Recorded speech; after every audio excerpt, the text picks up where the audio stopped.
नमस्कार मित्रांनो, मी बापू बिडगर आणि मराठी दरबार या आपल्या यूट्यूब चॅनलमध्ये आपले मनापासून स्वागत आहे। तर बघा, काल एक शासनाने अतिशय महत्त्वाचा असा निर्णय घेतलेला आहे। तर तो निर्णय कोणासाठी आहे? संजय गांधी निराधार योजना असेल, तसेच केंद्र पुरस्कृत ज्या काही योजना असतील, राज्य पुरस्कृत ज्या काही योजना असतील, अशा योजनेतील अशा कोणत्या लाभार्थ्यांसाठी हा निर्णय शासनाने घेतला आहे तेच आपण या व्हिडिओच्या माध्यमातून पाहणार आहोत। तर बघा, दिव्यांगांसाठी जे माझे आमदार आहेत बच्चू कडू यांनी एक मोठं आंदोलन केलेलं होतं। कर्जमाफी असेल तसेच दिव्यांगासाठी त्यांनी आंदोलन केलं होतं आणि त्याचंच हे फलित आहे असं म्हटलं तरी काय वावगं ठरणार नाही। पण यासाठी संघर्ष कोणाचा जरी असला तरी यातून जे दिव्यांग असतील यांच्यासाठी हा निर्णय महत्त्वाचा झालेला आहे, हे विशेष आहे। शेवटी कोणाला तरी श्रेय द्यावंच लागतं, म्हणून शेवटी यासाठी जो व्यक्ती झटलेला असतो, ज्या व्यक्तीने यासाठी त्याग केलेला असतो, ज्या व्यक्तीमुळे सरकार या निर्णयापर्यंत पोहोचलेलं असतं, ती व्यक्ती सुद्धा यासाठी तेवढीच महत्त्वाची असते आणि ती व्यक्ती माननीय माजी आमदार बच्चू कडू यांचा संघर्षामुळे झालेला आहे। असो, पण शासनाचं यासाठी अभिनंदन।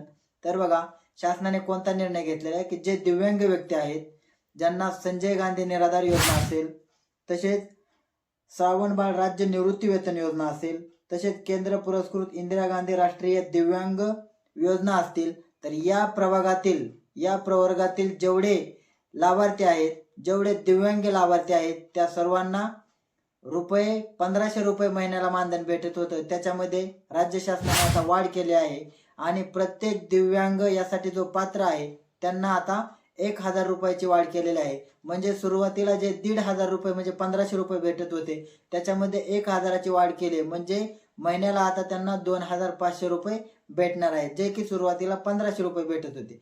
त्याच्यामुळे बघा, अतिशय चांगला हा निर्णय घेतलेला आहे। माननीय मंत्री महोदय अतुलजी सावे यांनी याची घोषणा केली, परंतु दिव्यांगांना या वाढीव निधीची गरज होती, कारण 1500 रुपये तुटपुंज्या रकमेमध्ये काही होत नाही, कारण ते अपंग व्यक्ती असतात आणि अपंगांना जे काही त्यांचा आजार असेल किंवा दवाखाना असेल इत्यादी किंवा रोजचं जे निराधार असतात अशा व्यक्तींना ती रक्कम भेटणे अतिशय महत्त्वाचं आहे।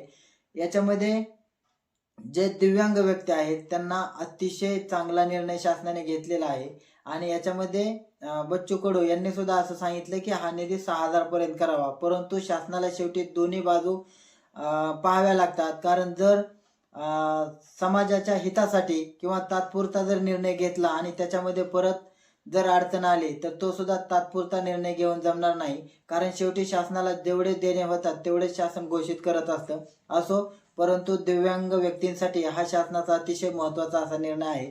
त्याच्यामुळे बघा, आता ज्यांना जे दिव्यांग आहेत, आपण जे योजना सांगितलं, संजय गांधी निराधार योजना असेल, तसेच श्रावणबाळ राज्य निवृत्ती वेतन योजना असेल, तसेच केंद्र पुरस्कृत जे इंदिरा गांधी दिव्यांग योजना असतील, तर अशा योजनेतील जे कोणी दिव्यांग लाभार्थी आहेत त्या प्रत्येक दिव्यांगांना आता 1500 ऐवजी 2500 रुपये एवढा लाभ भेटणार आहे।